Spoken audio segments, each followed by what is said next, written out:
He had just led his men through hell and won. His division had crushed the enemy in North Africa, then conquered Sicily against impossible odds. His soldiers worshipped him. The Germans feared him. And for those very reasons, General Omar Bradley fired him. This is the story of Terry Allen, the hard-drinking, insubordinate, brilliant commander who became too dangerous for his own army to handle. Terry de la Mesa Allen was born in 1888 in Fort Douglas, Utah, into a military family. His father was an army officer, so young Terry grew up around soldiers, guns, and the rigid discipline of military life. But if anyone thought he'd become a model of military order, they were badly mistaken. At West Point, Allen was a disaster. Not because he was stupid, he was sharp as a tack. But he hated rules, despised the academy's stiff formality, and had a mouth that got him into constant trouble. He racked up demerits like other cadets collected medals. He was nearly expelled multiple times. His classmates remembered him as the guy who'd rather be in a bar fight than at parade drill. Somehow, he graduated in 1912, ranked 125th out of 103 cadets. Yes, you read that right. They had to create extra rankings just for Allen and the other troublemakers. The army wasn't sure what to do with him. Then came World War I, and suddenly Terry Allen's recklessness became an asset. In France, leading men through the nightmare of trench warfare, Allen proved he had something textbooks couldn't teach, an instinct for combat. He understood how to read terrain, how to anticipate enemy moves, how to inspire terrified soldiers to charge into machine gun fire. He was wounded multiple times but kept fighting. By the war's end, he'd earned a reputation as a brave, if unconventional, officer. But peacetime army life didn't suit him. Between the wars, Allen bounced around various assignments, drinking too much, causing too many problems, getting passed over for promotions that went to more polished, political officers. His efficiency reports were brutal, lax tact. Poor disciplinarian. Not suitable for higher command. The army brass had Allen pegged as a competent but limited officer who'd never rise above middle ranks. They were spectacularly wrong. When World War II erupted, America needed fighters, not desk officers. And Terry Allen, now in his 50s with a weathered face and a serious drinking problem, suddenly became valuable again. In 1942, he was given command of the 1st Infantry Division, the famous Big Red One. It was America's oldest division, filled with tough, experienced soldiers. They needed a leader who could turn them into killers. They got Terry Allen. Allen didn't command from behind a desk. He was up front, visiting soldiers in their foxholes, smoking cigarettes with privates, learning their names. He cared about his men in a way that made them willing to die for him.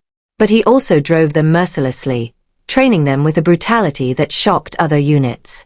"I don't want you to love the army," he'd tell them. "I want you to be so good at killing that you come home alive." His methods were unorthodox. He ignored regulations he thought were stupid. He let his soldiers break minor rules if it built their confidence and cohesion. He encouraged a certain swagger, a pride that bordered on arrogance. The Big Red One became not just a division but a family, tight-knit, ferocious, and utterly loyal to Terry Allen. Then came the test. North Africa, 1942. The American army was green, untested, facing Rommel's battle-hardened Afrika Korps. The first major engagement at Kasserine Pass was a disaster. American forces got torn apart, hundreds killed or captured, equipment destroyed. It was humiliating. But Allen's 1st Division fought differently. They held their ground. They learned fast.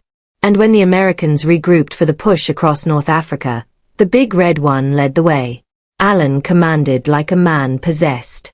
He'd appear at the front lines in the middle of firefights, standing upright while bullets cracked past, calmly giving orders. His soldiers thought he was either crazy or immortal. Maybe both. "Follow me," became his motto. Not "go forward," but "follow me." He never asked his men to do anything he wouldn't do himself. The division pushed through Tunisia, fighting brutal battles in mountains and desert. They took heavy casualties but never broke.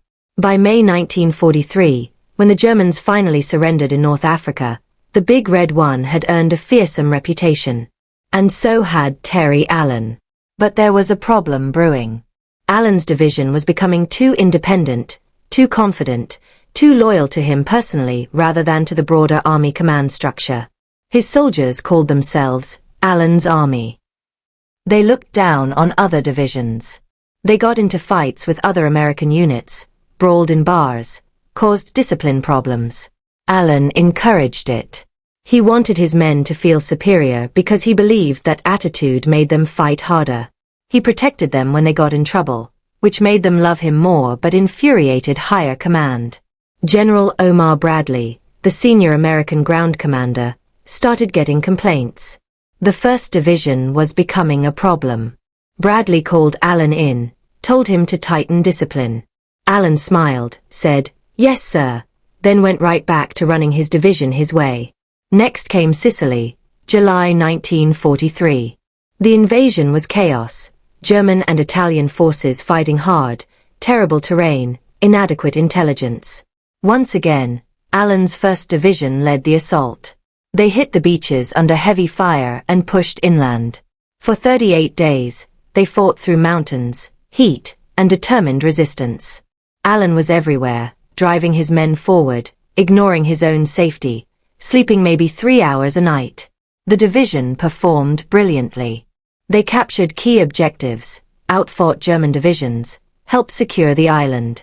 By any measure, it was a success. Terry Allen had done it again. That's when Bradley fired him. The official date was August 7, 1943. Bradley called Allen to his headquarters and relieved him of command. After everything, North Africa, Sicily, 2 major campaigns won, Terry Allen was out. Why? Bradley's reasoning was clear, even if it was hard to swallow. Allen had made his division too good, too independent, too personally loyal to him. "The division is excellent," Bradley said, "but it's become Allen's division instead of America's division. That's dangerous." Bradley worried that if something happened to Allen, the division would fall apart because they fought for him, not for the mission. He also believed that the division's discipline problems would get worse if Allen stayed in charge. The brawling, the rule-breaking, the arrogance, it all had to stop.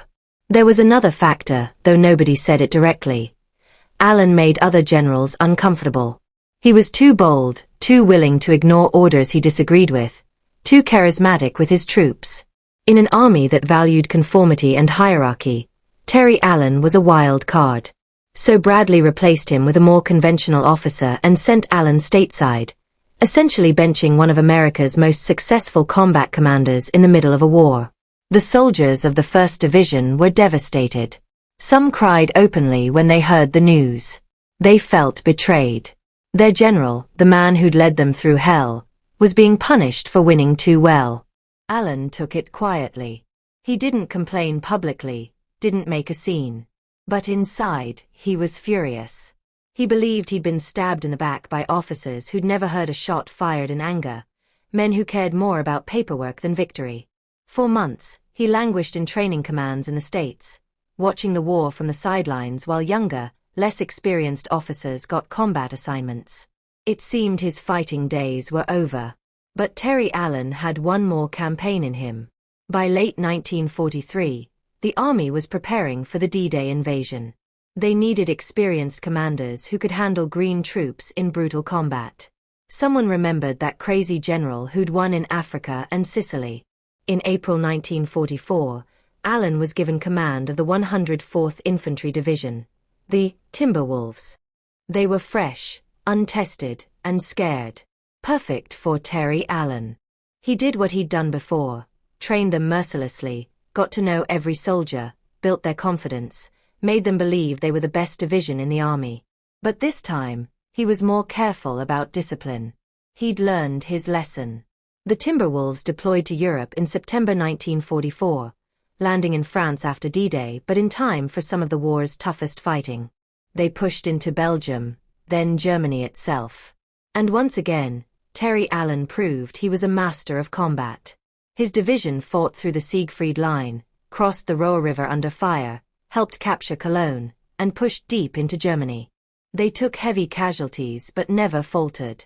Allen was 56 years old enough to be grandfather to many of his soldiers, but he still commanded from the front. He'd show up at battalion command posts during artillery barrages, chain-smoking cigarettes, calmly discussing tactics while the ground shook. One officer remembered Allen arriving during a fierce firefight, shells exploding all around. Someone yelled at him to get down. Allen just smiled and said, "Son, if a shell has my name on it, getting down won't help. If it doesn't, I don't need to worry." The war in Europe ended in May 1945. The Timberwolves had fought for 8 months straight, earning a reputation as one of the finest divisions in the army. They'd advanced further into Germany than almost any other unit, capturing thousands of German soldiers. Terry Allen had done it again. He'd taken green troops and turned them into warriors. And this time, he'd done it without getting fired. After the war, Allen finally got some recognition. He was promoted to Major General, given medals, honored for his service. But the bitterness never quite left him. He believed, probably correctly, that if Bradley hadn't fired him in Sicily, if he'd been allowed to keep the 1st Division through the rest of the war, he'd be remembered as one of America's greatest generals instead of a footnote. He retired in 1946, his body worn out from decades of hard living and combat. He'd been wounded multiple times, survived countless near misses, drunk enough whiskey to kill a normal man. He settled in El Paso, Texas, and lived quietly until his death in 1969. History has been kinder to Allen than his contemporaries were. Modern military historians recognize him as one of World War II's most effective division commanders. His understanding of combined arms tactics, his ability to inspire troops, his tactical brilliance, all of it has been studied and praised. But the question remains, was Bradley right to fire him? From a purely military standpoint, Allen's divisions won their battles. His casualty rates weren't higher than other units. His soldiers fought with exceptional courage and skill. If winning is the measure of success, Allen succeeded spectacularly. But Bradley's concerns weren't entirely wrong. An army can't function if every division becomes a personal fiefdom loyal to one charismatic leader. Discipline matters. Chain of command matters. The army needed soldiers who would fight for their country and their mission, not just for one general. The tragedy is that both men were right. Allen was a brilliant combat commander who won when winning mattered most. Bradley was a responsible senior officer trying to build a professional, sustainable military force. In the end, Terry Allen's story is about the tension between effectiveness and conformity, between winning and following rules, between the chaos of combat and the order of military hierarchy. He was too good at killing, too beloved by his troops, too willing to break rules for victory. In peacetime, officers like Allen are liabilities. In war, they're exactly what you need. The challenge is knowing when to unleash them and when to rein them in. Terry Allen never got the fame of Patton or MacArthur. But the soldiers who served under him, in North Africa, Sicily, and Germany, never forgot him. To them, he wasn't just a general. He was the man who taught them how to survive, how to fight, and how to win. And in the end, maybe that's the only monument that matters.